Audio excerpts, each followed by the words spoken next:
We call our trainings troublemaker trainings because several years ago now, my local community, we started organizing, and I live in a rather red area of a pretty, very red county. And they weren't used to people showing up who oppose them. And so on the record, one of my city council members called us troublemakers. And so we are proudly wearing that moniker and want everybody here to also be troublemakers. So that's how we got to be troublemaker trainings. So we know when it comes to school boards specifically, that the culture wars are just going to be a never-ending thing. We started hearing years ago from people who were saying, "Hey, they're talking about this thing called CRT at our school," and we had the mask fights.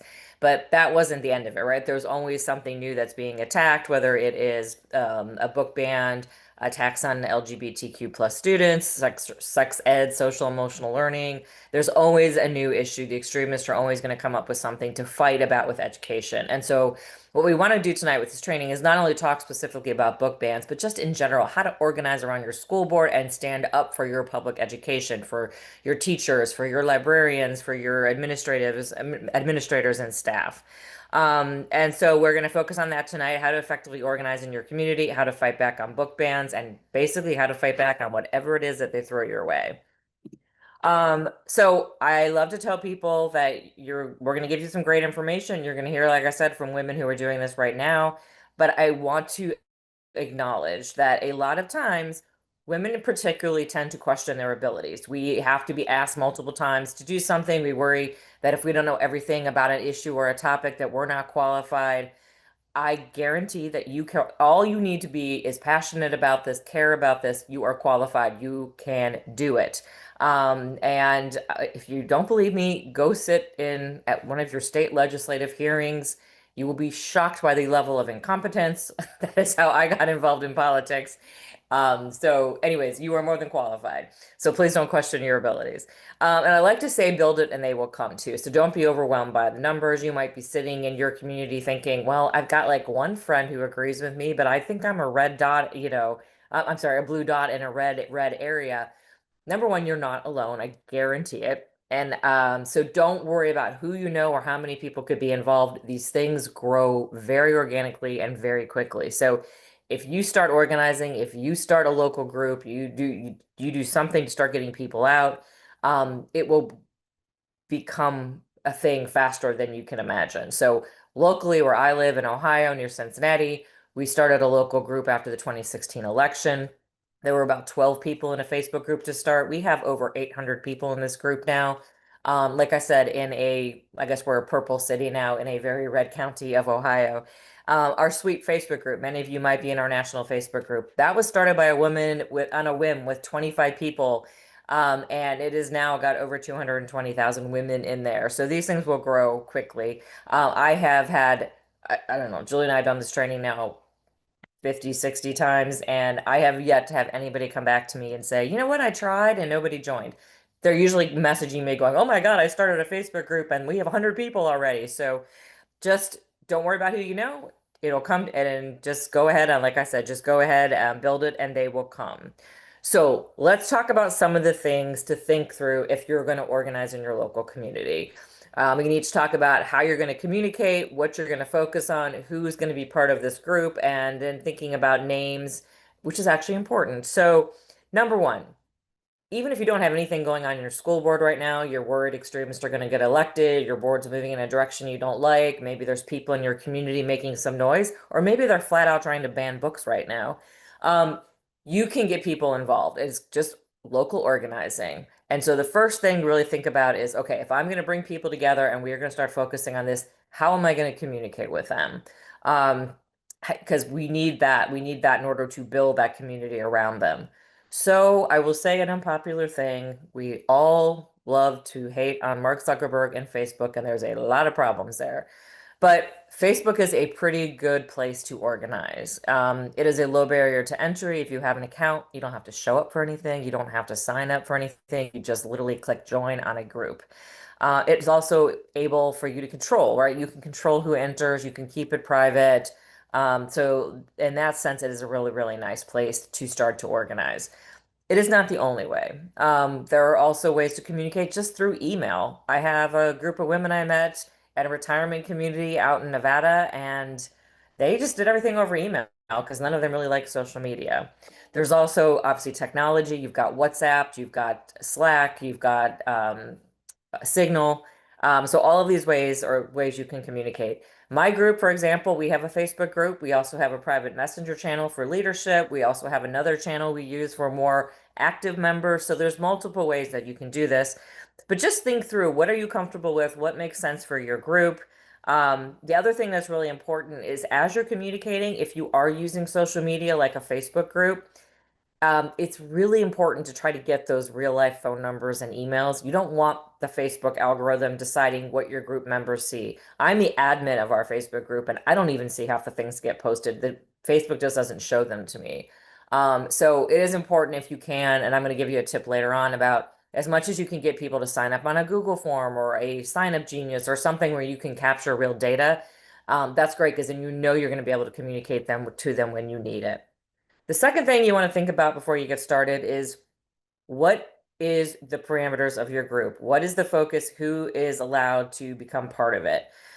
So are you focusing only on school board issues? Are you going to focus on all local issues, school boards, city councils, county commissioners, boards of supervisors, whatever it might be in your area? Do you want to look at the state level and see what's going on there? Think about what your parameters are going to be and what you're going to focus on. And then also about who do you want in this group? Is it open to anybody who wants to join? Do you want to keep it just people of a certain political party? Do you want it to just be people that live in your school district or within your city? Think these things through because number one, if you don't, your group will probably get very large and very unwieldy quickly. For example, my local group, we only allow people who live in our city to join. And that is because we want to focus on our local school board, our local elected officials. And if we let people in from neighboring communities, we're going to get too far afield and we're not going to be able to like really hone down on something and really make an impact. And whatever parameters you set, stick to them. Make sure people are aware. We post quite a bit in our Facebook group about who's welcome, who not to invite, because people are constantly inviting people from the outside. We've had people reach out and say, "Hey, I really want my sister who lives like 3 counties over. She needs this."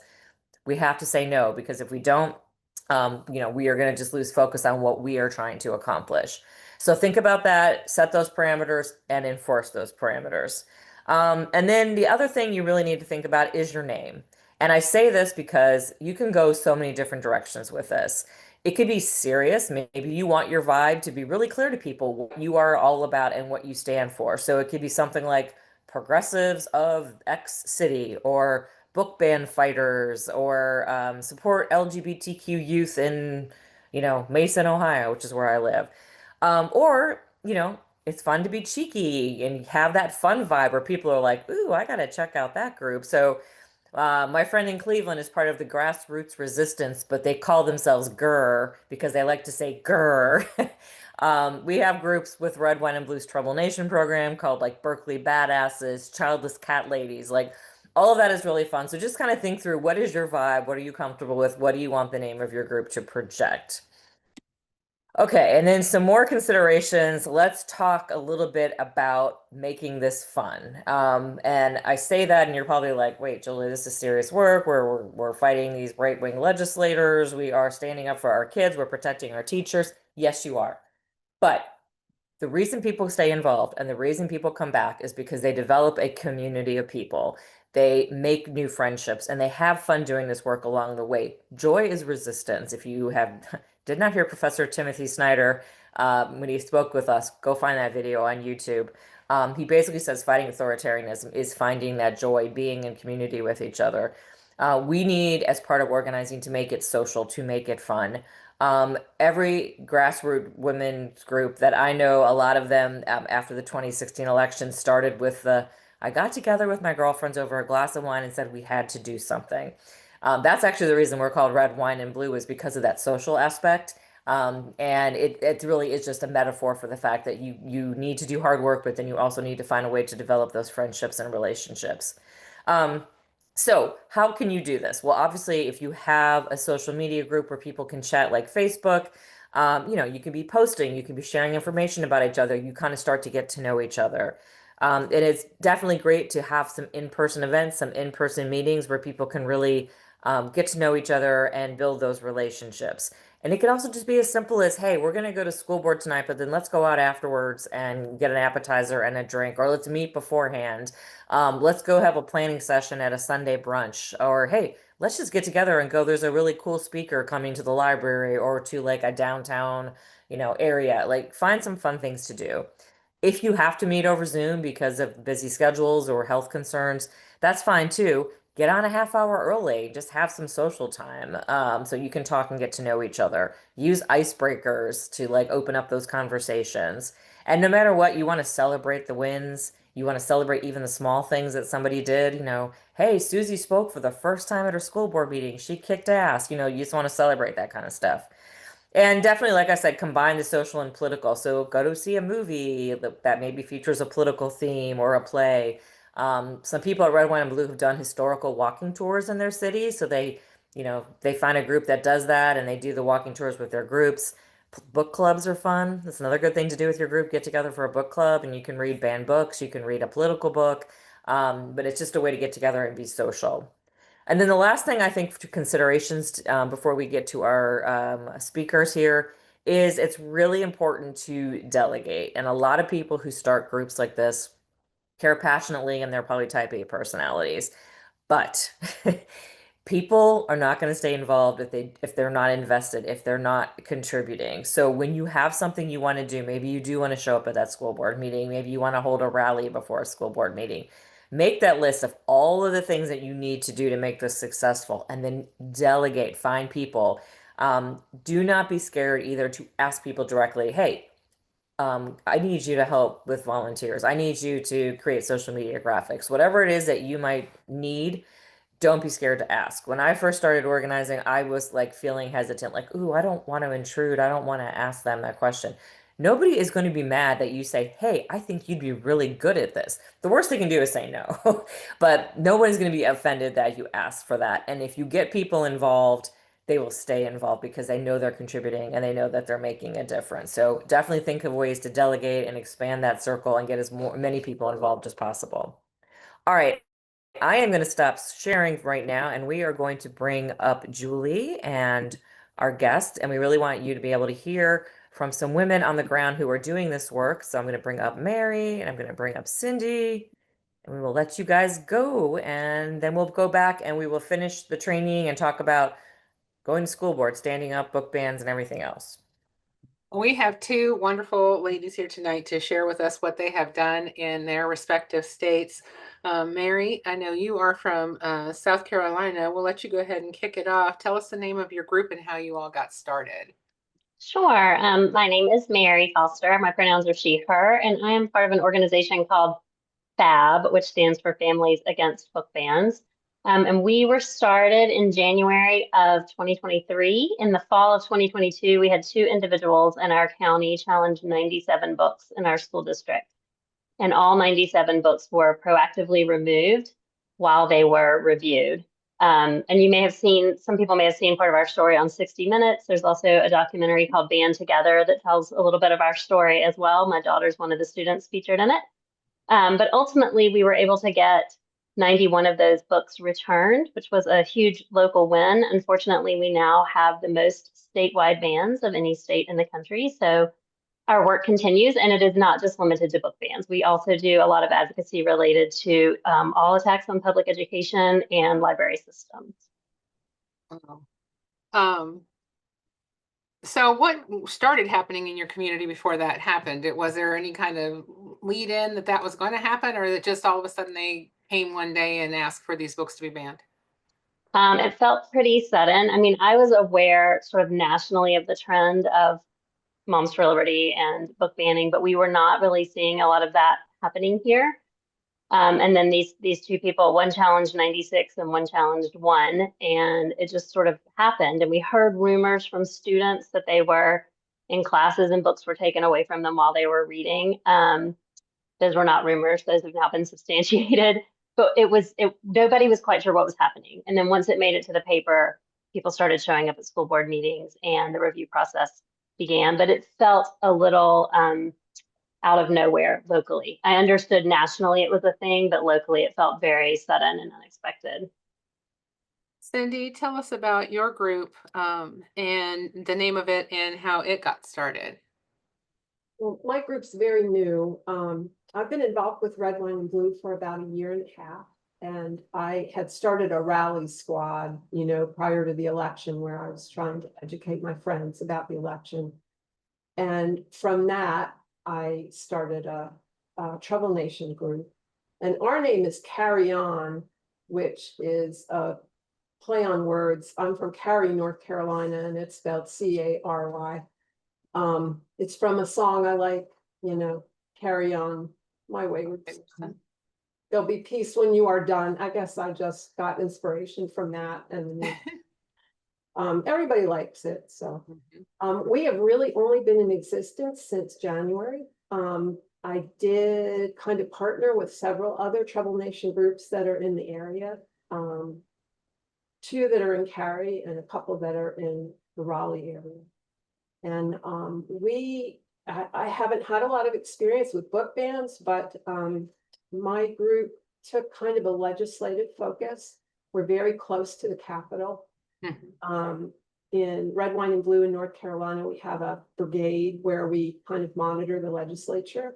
And we have a book ban bill going through the General Assembly right now. So that's what we've been focusing on. And we have an event coming up in 2 weeks that I can talk about when you want that. All right. Well, Mary, what has been your favorite event, action, or thing that you have done with your group? I am pretty passionate about all of it. I love that we are constantly educating people. So even in our own community, there are still people who don't know that 97 books were removed here and then slowly returned. We also do a lot of work at our state house, which is over 2 hours away. And I love taking people there and reminding them that it's our state house, it's not the state house, and showing them around and showing them how you summon a legislator to the lobby and talking about the ways that we can interact with our policymakers. We also do a lot of things supporting our teachers and librarians, just thank you notes and small gestures during National School Library Month and things like that. Probably, though, one of my very favorite things is we participate in a couple of different community events where we give away books. And so we use the opportunity to teach the community about what's going on, but we also give away brand new books. And we just did one at the Gullah Festival, which if people are not familiar with the Gullah Geechee community, that's a huge part of the low country culture here in South Carolina. And we gave away almost 350 books centered on Black joy to community members at that event. And that is one of the most fun things we do when we're not having to fight something. Instead, we're giving away books and celebrating reading. That's awesome. Cindy, I know you have something pretty big that you're planning. Tell folks about that. Yeah, I actually went to a lobby day with another organization, and I sat there thinking, well, we can do this, what might as well try. And I went to a school board meeting in Wake County, and they were talking about this particular bill. And I went to our Red, Wine, and Blue. We have staff here in North Carolina. We're very lucky to have some great folks to work with. And I said, I'd like to do a lobby day, and they're helping me with it. It's June 17th, and we have secured space around the legislative building. You can actually reserve the space. We're going to have a read-in of banned books. We have about 500 books we're going to be giving away. We're going to be all over the lawn. It's a beautiful building with grass all around it. So we have reserved the space. We're doing a read-in, and then we're doing lobby day in conjunction with that. And we are registering everybody for lobby day, and we are going to pair them up in teams so they can visit their appropriate legislators. And then we have encouraged them to sit in the gallery in the afternoon and watch this general session if they haven't ever done that before. And so we're really excited about it. And I don't know, everything's very partisan right now. And we may not be able to influence this legislation, but we're going to teach a lot of women how to lobby. We're going to teach them how to approach their legislators. how to have their voices heard. And hopefully, you know, in the future, we can mobilize faster and do things more efficiently. Um, but we're really excited about it, and we have a lot of people registered. I think we have over 50 people registered already, and it just went out on social media Friday. So Wow, that's good. we're really excited about it. So we'll let you know how it goes. Don't know about our success with this bill, but I hope we can influence. It's a terrible bill, and you know, we're all very upset about it. So we'll let you know how it goes. But you can do this, you know, any group can do this, and all you have to do is believe that you can do it. And they are just people, and we put them there, and they work for us. So Well, and I was just getting ready to ask that question. So, Mary, before you got started doing this with your group, did you have a lot of this kind of experience? I did not. I had interacted, my state representative happens to be my neighbor, and I had interacted with her about a couple of issues, but I had very limited experience. And I learned a tremendous amount from the professional lobbyists for nonprofit organizations who are there at the State House day in and day out. Our session has ended for this year. It's just January to May. But one of the biggest things I learned very quickly is that, to Cindy's point, yes, everything is very partisan. And there are a lot of legislators that I have interacted with that I know we probably agree on almost nothing, but we have to find some common ground. And the professional lobbyists and organizers were very helpful to tell me, like, oh, well, you're a teacher and this person did this legislation that helps teachers. You can thank them for that.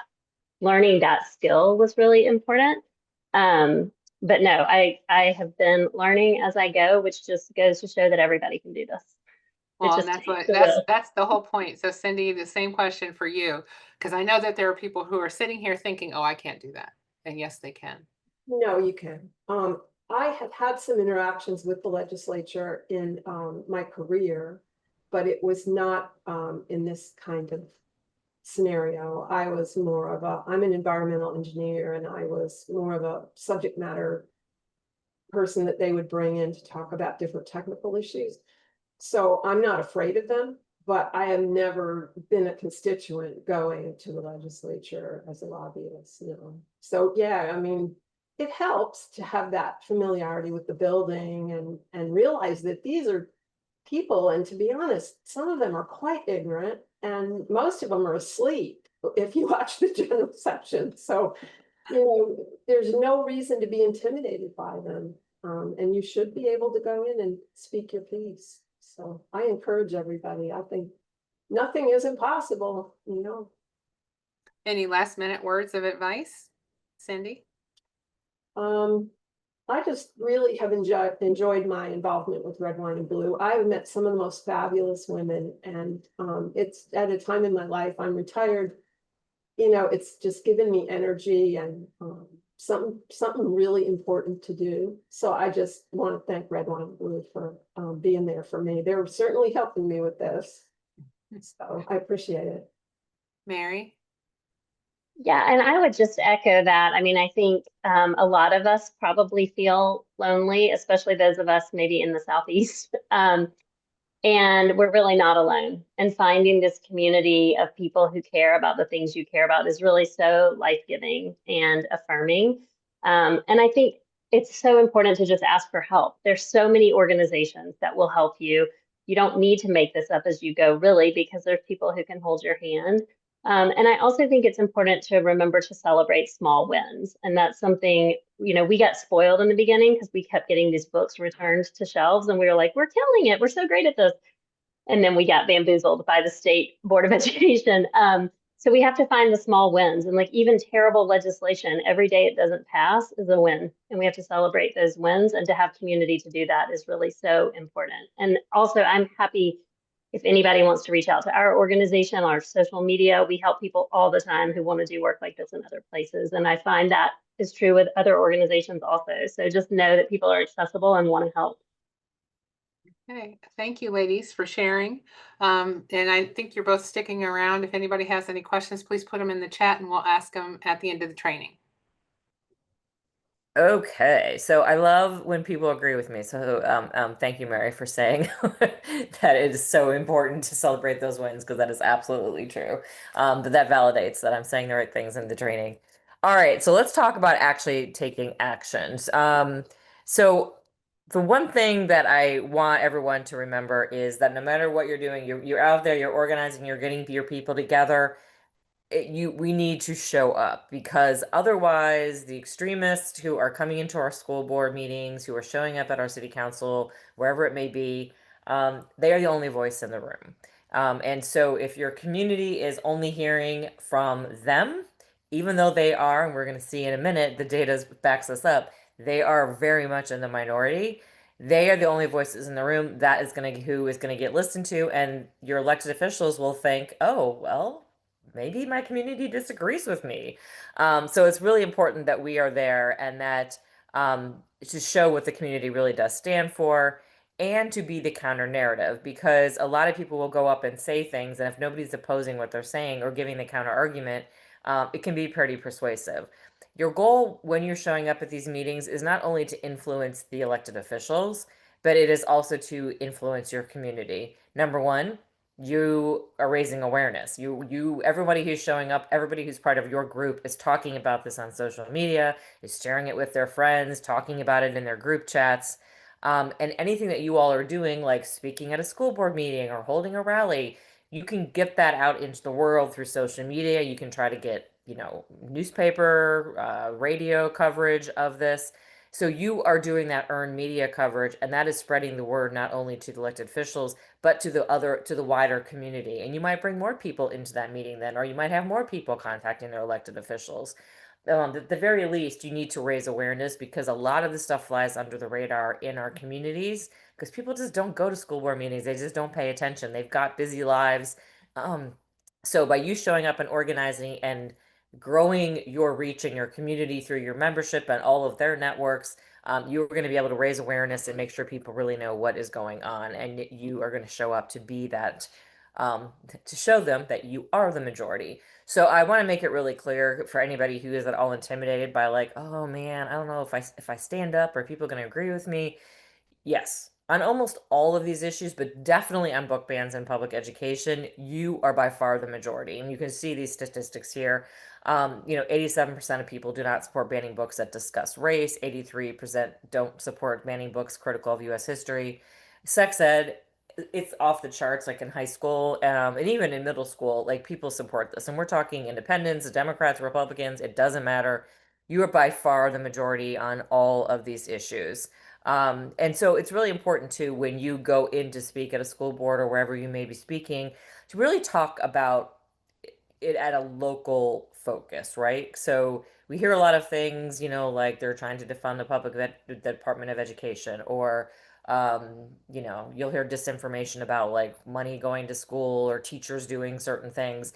And if you need, what you need to do is talk about what your teachers are doing, what your school district is doing, because you know what? People love their own teachers. They love their own school districts. So really keep that local and focused on that. All right. So you've got your group, you're organizing, you're like, I see a need, we need to go to the school board, we need to stand up. So what are some of the things that you can do? And you've already heard some good ideas from our speakers tonight. But number one, we obviously need to contact our legislators, our school board members, to let them know your position on an issue or your thoughts or what you want to see them doing. So great, you can send emails to them, you can make phone calls if that's possible, you can send letters and postcards. Obviously, you can, show up at the meetings. One thing I do say though is if you're going to be directing your members in your group to make a phone call or to send an email, make it really easy for them. And when I say that, it's intimidating for people who've never contacted elected official, even on the local level. So give them a template for an email. Like, here are some things you should say in the email. You don't want everyone sending like a canned same email because that'll be pretty obvious, but giving them some language, some things to use, tell them to personalize it, share a personal story, give them the email addresses, the names, the phone numbers, whatever it is you want them to do. If you just post in your Facebook group, hey, let's all email our school board, it's not going to happen. We really need to handhold people and make it as easy as possible for them. And then when you send your letter, post about it. Other people will jump on, celebrate. You want that fear of missing out. So anything you can do to make the process easy. Social media campaign. We've already talked a little bit about this, but you really do need to put yourself out there on what you're doing. Hey, it's a great thing to delegate to somebody who maybe is a little more social media savvy. We have a graphic designer in my group. She does all of our graphics and she monitors all of our social media for us. Um, so you want to make sure not only, like I said, that you are informing, you're influencing your elected officials, but you're informing the community, right? As I already mentioned, people are busy, they're not paying attention. So you want to raise that awareness. So it's maybe a personal post that you are putting on a public Facebook page that's being shared by everybody in your group about why book bans are impacting your family or your thoughts on book bans and what's going to happen to the kids in your community. Um, Take videos or recordings of an amazing speech at school board and put it out there. Or if you have some extremist school board members who were saying some crazy crap, record those meetings, or half the time now, most places they're recorded for you. There's a great group near me, and they have a TikTok account, and all they do is post the stupid things that this really, really far out their school board member says, and they get a lot of following and they get a lot of attention for it. If there's newspaper articles, good or bad, like highlight those things online. If you have a super like we do, a graphic designer, creative person, make really eye-catching social media graphics. People in your group can record their own personal like videos that we want to share out. Explainer videos, Instagram carousels on an issue. If you don't know what that is, go look at Red, Wine, and Blue. So Instagram, we do tons of carousels, which is multiple pages of things that explain what's going on. There's so many things you can do on social media. Tag people, tag local politicians, tag your school district, anybody influential in your town. Make sure everybody in your group is sharing this stuff out so you're widening the reach and it's not just from your social media pages. And anything you can do just to grab attention, hashtags, there's so many things on social. And then when it comes to actually showing up at the school board meeting, again, this is something you don't want to do where you're just dropping it in your Facebook group or in your group chat and saying, okay, everybody, school board meeting 7 o'clock tomorrow night. Let's all show up. You really want to plan for it. So you want to maybe create an event on the Facebook group, or you want to use a sign up genius because you want to capture that email and phone number so that you could talk to them in real life. Um, and you want to make sure you know how many people are showing up, who is going to be there. And then we're going to talk about speakers in just 1 second. But I'm going to get to yep. And then you want to make sure that people know you're there together, right? You can all show up and sit there, but the people aren't going to know that you're all together. So if you can wear something like the same colored shirts or have little signs. One of my favorite things I heard was somebody just printed off big stickers with their group name, and when someone came running in from work at the last minute, they just threw a sticker on. But it was clear that they were all there together, right? So they were sitting together as much as possible, clapping politely, behaving themselves, but making it really clear that there was a group of people here supporting common sense. And then when it comes to speakers, again, you don't just want to say, hey, hope someone speaks. You really want to figure out, okay, who from our group is willing to speak? And what is it that we want to get across? What are the points we want to make sure our school board members hear, and make sure somebody is covering each of those different issues? So you really do want to plan around it. And then the other thing you need to do before you just show up is to familiarize yourself with the process and the procedures for the meeting. So how long do you get to speak? You don't want to have this brilliant 5 minute speech and find out you can only talk for 3 minutes. Or you have to sign up ahead of time. Is there a limit on the number of speakers? Is it at the beginning or the middle or the end? Like all of these things you kind of want to plan out and know ahead of time so you can be prepared. Okay, so you are there, you are ready to speak, and what do you want to do? You're going to get up there behind that podium and you're going to start with introducing yourself, but making that community connection. Here's one thing we know. Yes, there might be people in your community who are supportive of these book bans, but a lot of times these groups bring in people from other communities. They have no connection. So they're just showing up from like 3 counties over to come to the school board meeting. We had something happen in my local community, and I'm not kidding. They brought people, I'm in Ohio, Cincinnati. They brought people in from Wisconsin.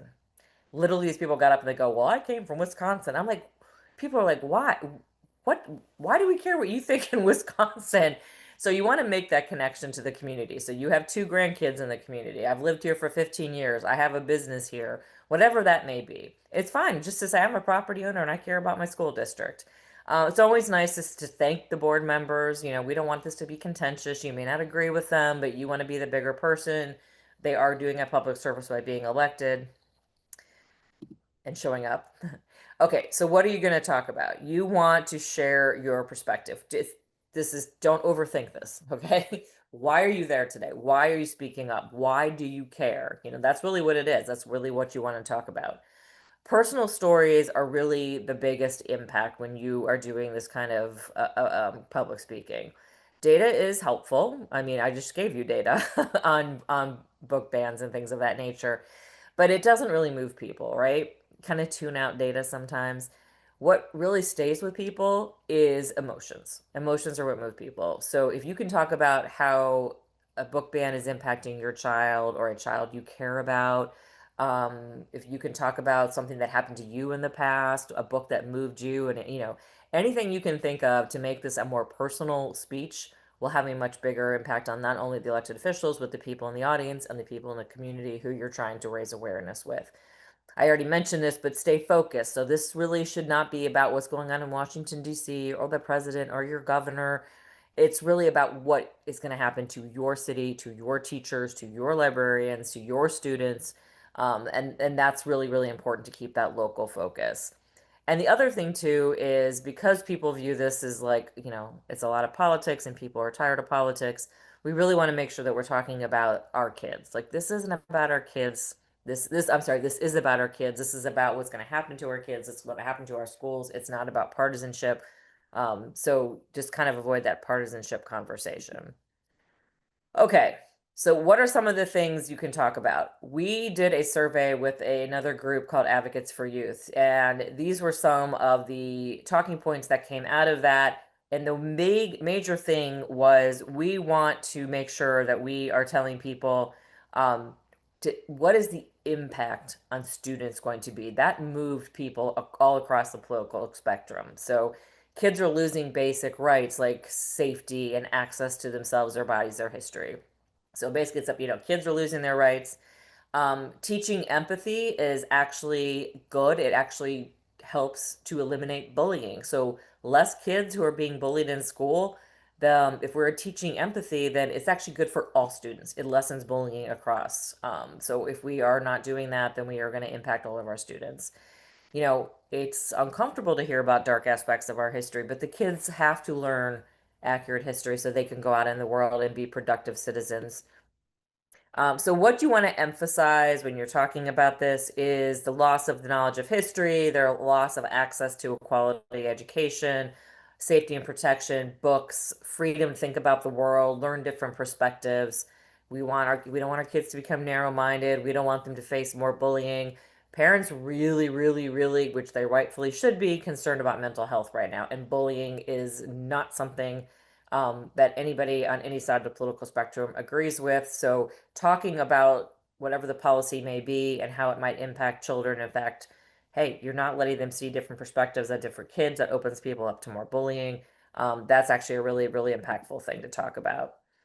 The other thing is when you are presenting and talking about book bans is just driving home the point to people how many book bans there are going on around the country. This is not like at your local level. Maybe you're not like Mary and you have 97 books being banned. Maybe it's just one.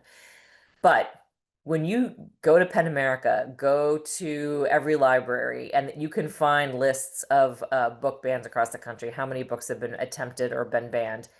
The sheer volume is pretty amazing. And if you can present that or maybe put it on a visual or a graphic, it really drives home the point that these book bans are political and that they're a political tactic and that's an agenda and that's happening across the country. So talk about the control and the politics. That these are bans are all about politicians wanting to control people and make the politicians the villain or the big bad organizations that are pushing this. But I think those kinds of things really drive home that, the fact that this is not about protecting kids. This is about politicians trying to um, assert a political agenda. The one thing I'd love to talk about though, and we have a whole trainings on this, so you can go on YouTube and find these as well, is how to make sure we fight back against disinformation because a lot of the stuff that's going to be said by some of these people who might get up is complete disinformation. You're going to hear things where they talk about teachers being groomers or librarians being pedophiles. And you are going to want to stand up and scream and pull your hair out. And the first thing you're going to want to say is, teachers at our school are not groomers. Okay, don't do it. You are just repeating the disinformation.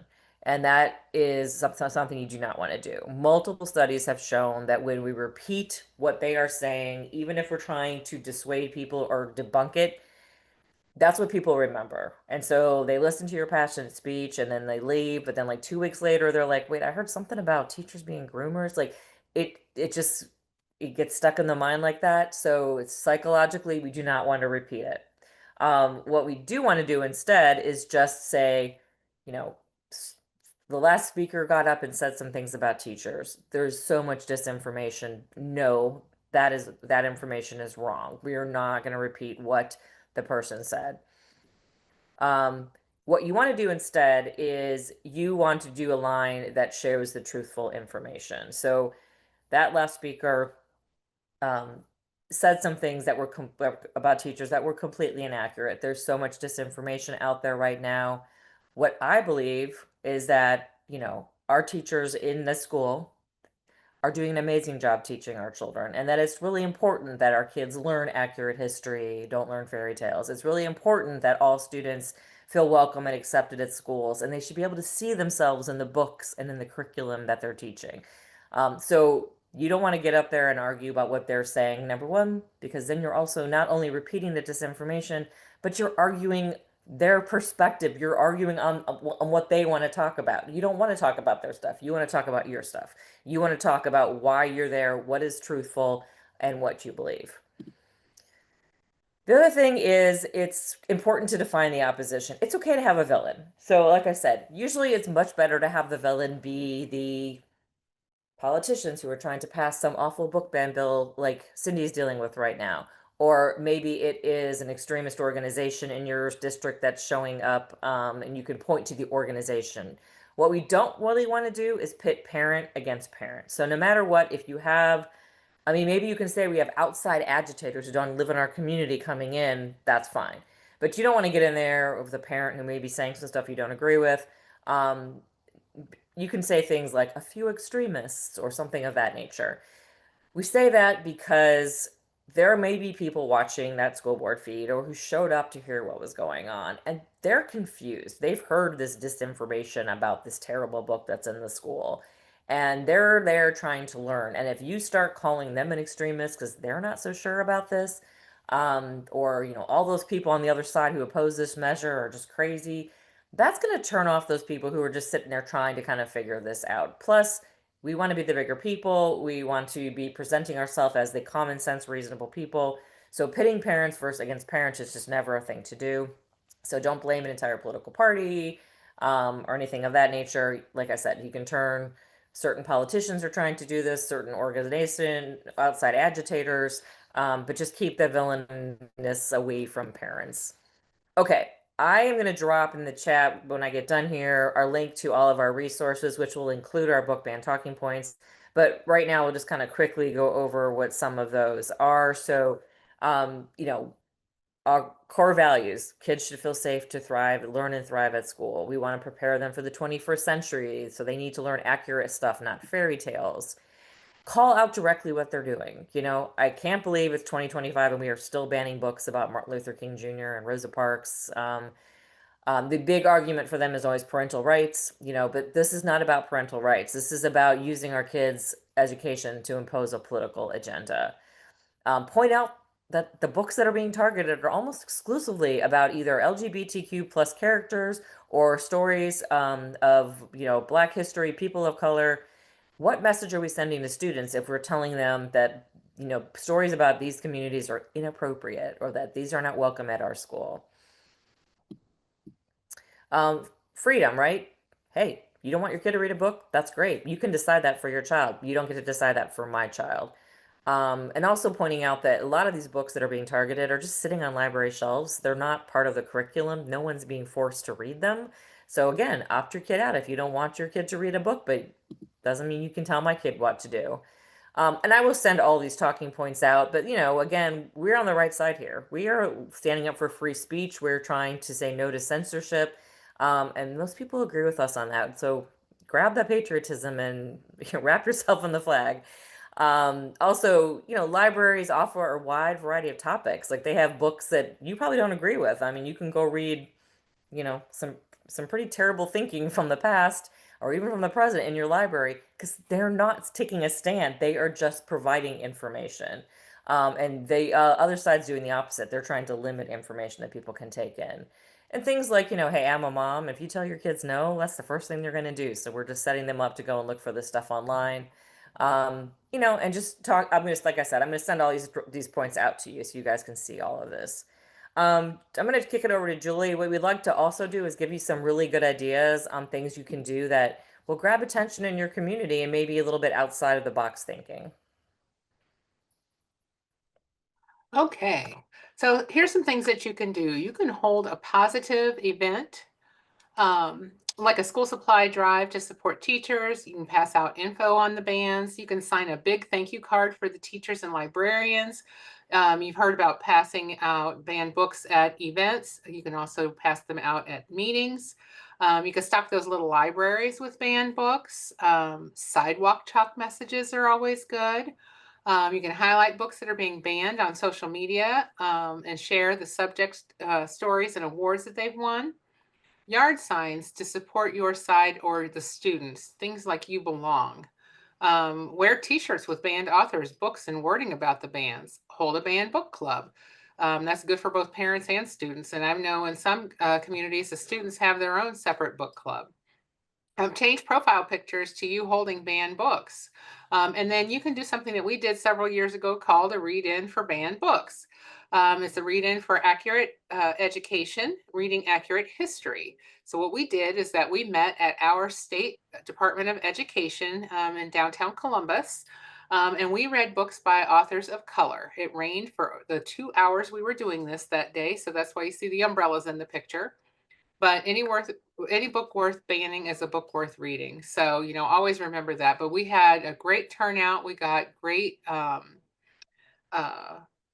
coverage in our media, earned media, and we were the calm. The opposition was actually there too on the other side of the building, and they got into a shoving match. They were screaming and yelling. And there was quite a difference between what we were doing and what they were doing, and we got the more positive press because of it. So just, remember that you don't have to be the loudest in the room. The read-in really was very, very effective. And I know somebody had asked about that, so. And so final thoughts here are remember that presenting a calm face to counter the yelling and shouting is just absolutely critical. Reach out and support teachers and librarians because they're feeling pretty beat up these days. Learn the book review process at your school. That's also super important because some places have been snatching books, like you heard Mary say, right off the shelf the minute that they have someone ask about them. But that may not be the book review process for your school. So you need to make sure that they're following the rules that have been set. And then watch other school districts around you and prepare, because if it's happening in the school district next door, it's going to be at your doorstep next. And then we have resources on our website. We have a parent playbook, which is a step-by-step guide for moms who've had enough BS going on and the extremism. And then we also have a troublemaker's guide for getting shit done, how to cause good trouble in your community and make friends along the way. So those are both of those guides will be very helpful to you in getting things started and giving you ideas. And of course, Julie and I are always here. We have staff in 5 states who can also help you. And then we also, for the other 45 states, we have our Trouble Nation. That our Trouble Nation has grown by leaps and bounds. It was launched in the fall of 2023. We have over 700 groups in there now, in all 50 states and over 125,000 members. So, and growing every day. So if you are, I know someone had asked about the things that we went over in this presentation about how to do things. If you are in, well, if you're anywhere, if you're in any of the states, go and look on the website and see if there is a group near you and you want to start a group, send in the information. to the website, and we've got lovely ladies who will be willing to help you get things started and help you get stuff launched. And so this is what we offer with our Trouble Nation. We help with new member recruitment. We give you a dedicated landing page. We connect you with other leaders. There's leadership and advocacy training. There's exclusive content and opportunities, and of course, red wine and blue support. So if you go to redwine.blue / Trouble Nation, you'll find that. All right. So somebody did ask the question, should kids be included in a presentation? So I have seen the answer to that being yes, but Mary and Cindy, what are your thoughts? I can speak to the fact that we have a summer camp of kids from inner city school in Durham, North Carolina, coming to participate in our read-in. So I don't know how many they're going to bring, but that was one thing that Red Wine and Blue set up for us, which I thought was really, it's going to be a neat visual, you know, to have all these kids sitting there reading banned books on the lawn of the legislature. Hopefully that'll make an impact. So I think kids, yeah, why not? Why not get them involved? But Yeah, and I would completely echo that. I think it's really important. We've certainly seen it in our school board, in our state school board, and in the state house that they listen to young people. They don't necessarily vote the way young people tell them to, but they get excited when young people are there and they pay attention. My daughter got very involved in this her senior year of high school. The only caveat I would give is that the young people definitely need to always be surrounded by calm and rational adults who can remove them from a situation when things escalate, because they do sometimes escalate. And I think their voice is so important, but it should not fall on young people. I sometimes hear this narrative of like, we need the students, and we do need the students, but it's not their job to fix this mess that grown-ups have made, in my opinion. So like, I think we need to do it together. We just need to be mindful. And that's also probably because I'm a teacher. So I'm just a little more cognizant of not putting our children in situations that they're not fully prepared for, but their voices are so important. And if they are feeling safe and secure, it matters a tremendous amount to have students be a part of it. Yeah, I've absolutely. also found that it's a great way to give them an example that, you know, that it's important to advocate for your schools and for your community, because that sticks for life. Absolutely. And they are the most powerful speakers in those personal stories. And, that's the kind of stuff that does get attention in your community. If it's, maybe you don't want to share a kid speaking, but they'll probably share it on their own social media and get way more reach than we will. So, Someone just asked, do we have any guides for identifying logical fallacies by others so that we can point those out and teach others how to identify them? So it's like our disinformation and information, I'm guessing. Um, yes. So if you go on that YouTube channel, we have a woman named Jess McIntosh who I need to schedule for the next training. She's phenomenal. She talks about like how to talk to people, how to like find that common ground, and then like switch the conversation to what you want to talk about. So look for anything that talks about how, oh God, what's the name of the talk tough topics? Just Google, go and then YouTube and search for tough topics. That's a great one. We also have some disinformation training that should be on our YouTube channel as well. And I believe if you go to the resources page on a Red, White, and Blue website, there's probably some stuff about disinformation on there. I mean, there's so much disinformation, it's hard to like, I can't give you information about like every topic that they could be lying about because it's just everywhere. But definitely do your research, and if you watch the disinformation, like how to spot it and how to like, to find the good information that you can then share out. We definitely have those resources. Oh, the other thing is we have a Project 2025 page, which is a tracker. So if you're looking to get, it's updated weekly. So to show what's actually being implemented from Project 2025, which is also a good place to go look for information to kind of, if you have friends who are saying, oh, they're not doing that, you can actually find examples of like what they're doing. Thank you so much to both Mary and Cindy for joining us tonight. I really appreciate their time, especially because I asked them both rather last minute to do this. So I appreciate them jumping on it quickly. Everybody have a great evening, and we'll see you soon. Bye. Night.